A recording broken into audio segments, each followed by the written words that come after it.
ముగిస్తారు. కీర్తన గ్రంథము 94వ కీర్తన 19వ చరణం చదవండి.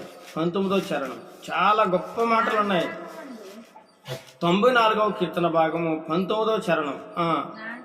నా అంతరంగమందు విచారములు హెచ్చగా నీ గొప్ప ఆదరణ నా ప్రాణమునకు నెమ్మది కలుగజేయుచున్నది. నా అంతరంగమందు, అంతరంగం అంటే ఏంటండి? అంతరంగం అంటే ఏంటి? లోపల ఉన్నటువంటి హృదయం. అంతరంగంలో ఎవరుంది? అంతరంగంలో నా మనసులో ఏది ఉందో మీకు ఎంత కనబడుతుందా? కనబడదు. నా మనసులో కుళ్ళు ఉందా, కుట్ర ఉందా, అసూయ ఉందా, ద్వేషం ఉందా, పగ ఉందా మీకు కనబడదు. కానీ పైకి ఎలా ఉంటున్నాను? నవ్వుతూ నవ్వుతూ నటిస్తూ ఉన్నాను. కానీ నా హృదయం ఏంటో దేవునికి తెలుసు. అందుకే అంటాడు దేవుడు, దావీదు నా హృదయానుసారుడట. దావీదు ఎలా అంటాడట? నా హృదయానుసారు అంటే దావీదు యొక్క హృదయం దేవునికి తెలుసు, దేవుని యొక్క హృదయం దావీదుకు తెలుసు. అంత గొప్ప అనుబంధం కలిగి ఉన్నాడు. కానీ భర్త మనసులో ఏముందో భార్యకు తెలియదు, భార్య మనసులో ఏముందో భర్తకు తెలియదు, పిల్లల మనసులో ఏముందో తల్లిదండ్రులకు తెలియదు, తల్లిదండ్రుల మనసులో ఏముందో పిల్లలకి తెలియదు, ఒకరి మనసులో ఏముందో ఎవరికి తెలియదండి. అలా తెలిసిపోయింటే ప్రపంచం ఎప్పుడో నాశనం అయిపోద్ది. అందుకే దేవుడు ఏం చేశాడు? ఎవరి మనసులో ఏముందో తెలియకుండా చేస్తాడు. ఉదాహరణకి నీ మనసులో నన్ను నేను తిట్టుకున్నావు అనుకో, నాకు తెలిసిపోయింది అనుకో, ఎలా ఉంటుంది? నాకు కోపం పెరిగిపోద్ది. అందుకని ఎవరి మనసులో ఏముందో ఎవరికి తెలియదండి. కానీ అంతరంగంలో ఏదో పరిశోధించేవాడు, తెలుసుకునేవాడు ఒకడున్నాడు. అయినా ఎవరు? యేసుక్రీస్తు ప్రభువారు. అందుకే అంటున్నాడు, నా అంతరంగమందు అనగా నా హృదయంలో, నా మనసులో ఏమున్నాయి? విచారములు. విచారం అంటే ఏమిటి? విచారం అంటే ఏంటంటే బాధలో, ఏడుపు, దుఃఖము, కన్నీరు. అలాగే మన జీవితాల్లో కూడా ఎన్నో బాధలు ఉన్నాయి. నా జీవితంలో కూడా ఎన్నో బాధలు, చెప్పుకోలేని సమస్యలు. ఎవరు చెప్పుకోవాలో తెలీదు. ఎవరు చెప్పుకున్నా ఎగతాళి, హేళన, అవమానం, ఇంకా గాయపరుస్తూ ఉంటారు, ఇంకా గాయని రీపుతూ ఉంటారు తప్ప మనకి ఎవ్వరు కూడా మన మనసులో ఉన్న బాధను తీసివేయలేరు. మరి మనసులో ఉండే బాధను తీసివేసేవాడు ఎవరు? దేవుడు. కాబట్టి మనకి ఏ సమస్య వచ్చినా, ఏ బాధ వచ్చినా ఆయనకి మాత్రం చెప్పుకోవాలి తప్ప మనుషులకి ఎప్పుడు చెప్పకూడదు. మనుషులు చెప్పకూడదండి. మనుషుల వాళ్ళు ఏం కాదు, వాళ్ళు అలా చేస్తారు, ఎలా చేస్తారంటే ఏమీ చేయలేరు. అంతా భ్రమ, అంతా భ్రమ. మనం అనుకోవడం వృధా అన్నమాట. వృధా మాటలు. వాళ్ళు ఏదో చేస్తారు, వీళ్ళు ఏదో చేస్తారండి. ఎవరేం చేయలేదు. దేవుని ఆజ్ఞ లేకుండానంట ఐడి ఇక్కడున్న చీమ అక్కడికి వెళ్దంట. దేవుని ఆజ్ఞ లేకుండా. దేవుని ఆజ్ఞ కావాలి. నిన్నెవరన్నా ముట్టుకోవాలన్నా, నిన్నెవరన్నా ఏమన్నా అనాలన్నా దేవుని ఆజ్ఞ. అంత గొప్ప దేవుడు. అందుకే నా అంతరంగములు విచారములు, బాధలు, నిందలు, అవమానములు, కష్టాలు, అవమానాలు, ఏమంటే మరణకరమైన వేదనలు, అప్పుల సమస్యలు, ఏమంటే ఆర్థిక పరిస్థితులు, ఇవెన్నో ఉన్నాయి. విచారములు ఇవన్నీ కూడా మనం వీటి కోసం ఏం చేస్తాం? చాలాసార్లు దిగులు పడుతూ ఉంటాం, ఆలోచిస్తూ ఉంటాం.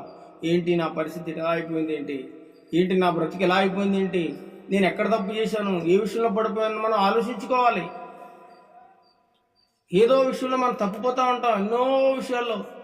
ఎందుకంటే అంత కరెక్ట్గా ఎవరు ఉండలేరు, అంత పవిత్రతగా ఉండలేరు. ఎందుకంటే ఈ లోకంలో బతుకుతున్నాం కాబట్టి ఏదో విషయంలో అనేకం తప్పిపోతూ ఉంటారు. కానీ తప్పిపోయినా సరే మరలా ఎక్కడికి రావాలా? దేవుని దగ్గర రావాలి. అది చేసిన తప్పేమిటో దేవుని దగ్గర ఒప్పుకోవాలి, క్షమాపణ అడుక్కోవాలి, కన్నీరు కాచాలి, ఏడవాలి. అయితే ఇక్కడ దావీదు భక్తుడు సెలవిస్తూ ఉన్నాడు, నా అంతరంగం ముందు విచారములు హెచ్చగా. ఏంటట? హెచ్చగా అంటే ఏంటి? హెచ్చగా అంటే ఎక్కువగా. హెచ్చుగా అంటే ఏంటి? ఎక్కువగా. ఇన్ని బాధలు ఉన్నాయి మహానుభావుడికి తెలియదండి. దావీదంతటి మహాభక్తుడికే బాధలు వచ్చేసాయంట. ఏంటా బాధలో? ఇంట్లో వాళ్ళు సూటుపోటు మాటలు, గాయములు, రకరకాలుగా అవమానాలు, హేళనలు. ఏమంటే కొడుకు తండ్రిని చంపడానికి పరిగెడతా ఉన్నాడు, రాజ్యం తీసుకోవడానికి. ఆ సింహాసనం మీద కూర్చోవాలని ఎన్నో కుట్రలు తీసేస్తా ఉన్నాడు వాళ్ళతో వీళ్ళతో కలిసి. ఎలాగైనా నా తండ్రి రాజ్యాన్ని లాగేసుకోవాలి, నేను ఆ సింహాసనం ఆ కుర్చీలో నేను కూర్చోవాలంటే నా తండ్రి చంపేయాలి. అది ఎంతగానో కుట్రలు చేస్తా ఉన్నాడు. తన ప్రాణాన్ని కాపాడుకోవడానికి ఎక్కడికి అరణ్యంలో వారిపోయి కొండ గుహల్లో దాక్కున్నాడండి. అంతటి మహా గొప్ప చక్రవర్తి దావీదు గారికి కష్టాలు తప్పలేదండి. కష్టాలు, బాధలు, నిందలు, అవమానాలు తప్పలేదు. మరి అంత గొప్ప భక్తుడు. మరి నీకు నాకు కష్టాలు వచ్చినప్పుడు మనం కృంగిపోతే ఎలా చెప్పండి? బాధలు వచ్చాయని, కష్టాలు వచ్చాయని, అవమానాలు వచ్చాయని, ఎవరో ఏదో అన్నారని దుఃఖిస్తూ, ఏడుస్తూ, బాధపడిపోతూ, మనోవేదన చెందుతూ ఆరోగ్యాన్ని పాడు చేసుకోవడం ఏమాత్రం మంచిది కాదని దేవుని వాక్యం సెలవుస్తూ ఉంది. నువ్వు చింతించడం వలన మూరుడు ఎక్కువ చేసుకోలేవు, మూరుడు తక్కువ చేసుకోలేవు. పోనీ ఏడడం వల్ల నీ బాధలు తొలగిపోతాయంటే తొలగిపోవు. పోనీ నవ్వడం వల్ల ఎక్కడైనా తగ్గుతాయంటే తగ్గవు. అది దేవుని యొక్క చిత్తంలో ఉంది. అందుకే అంటున్నా, నా అంతరంగం ముందు విచారములు హెచ్చగా ఎక్కువ అయిపోతున్నాయి నాయన. నా హృదయంలో బాధలు ఎక్కువైపోతున్నాయి. నా చుట్టూ ఉన్నవారు నా మీద కుట్ర చేస్తున్నారు. నా కింద బతికిన వాళ్ళే, నా దగ్గర భోజనం చేసిన వాళ్ళే, నా బల్ల మీద నా బల్ల మీద ఆహారం తిన్నవారే ఈరోజు నన్ను చంపడానికి కుట్రలు చేస్తున్నారు, నన్ను లేకుండా చేయాలని చేస్తున్నారు అని చెప్పి దావీదు భక్తుడు ఎంతగానో బాధపడుతూ ఆ కింద ఒక గొప్ప మాట అంటున్నాడు. చదవండి. నీ గొప్ప ఆదరణ నా ప్రాణమునకు ఏం కలుగు చేస్తుందట? నెమ్మది కలుగు చేయుచున్నది. ఏం కలుగు చేస్తుంది చెప్పండి? నెమ్మది. ఎవరి ద్వారా? దేవుని ద్వారా. అయ్యో, ఇంతమంది నన్ను ఇబ్బంది పెట్టినా, ఇంతమంది నన్ను అవమానపరిచినా, ఇంతమంది నన్ను గాయపరిచినా, నాయన ప్రభువా నువ్వు ఉన్నావు నాయన, చాలు నాకు. నువ్వు ఉన్నావనే ధైర్యంతో నేను బతుకుతున్నాను. నీ గొప్ప ఆదరణ ఉంటే నాకు చాలు. నా ప్రాణంకు నెమ్మది కలుగుతుంది, నా ప్రాణమునకు మనశ్శాంతి కలుగుతుంది, నా ప్రాణమునకు సమాధానం కలుగుతుంది. నువ్వుంటే చాలు. నన్ను వీళ్ళందరూ నన్ను ఏం చేయలేరు. ఈ సాతాను చీకటి శక్తులు నన్ను ఏం చేయలేవు. నువ్వు ఉన్నావు చాలు ప్రభువా అని దావీదు భక్తుడు దేవుని యొక్క గొప్ప ఆదరణ కోరుకుంటున్నాడు.